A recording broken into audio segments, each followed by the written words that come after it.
Assalamualaikum. Hai guys. Selamat datang kembali di channel Rise Damkar TV. Selamat pagi, siang, sore, atau malam.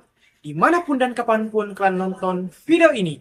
Bagaimana kabar kalian semua? Saya doakan semoga kalian semua baik-baik saja ya. Pada kesempatan hari ini saya kembali ingin memperlihatkan video menjadi terbaru lagi kepada kalian semua, yaitu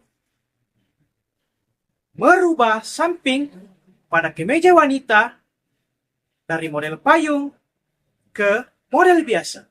Penasaran dengan videonya? Sebelum Anda melihat videonya, jangan lupa terlebih dahulu untuk like, komen, dan share video ini sebanyak-banyaknya ke teman kalian semua.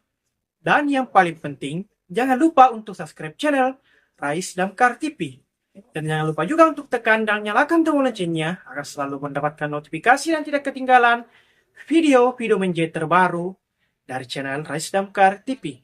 Semoga dengan video menjadi terbaru kali ini dapat menambah pengetahuan dan wawasan Anda tentang bagaimana sih menjahit dengan benar. Selamat menonton, semoga video ini dapat Anda nikmati dan dapat Anda menyukainya. Enjoy the video teman-teman.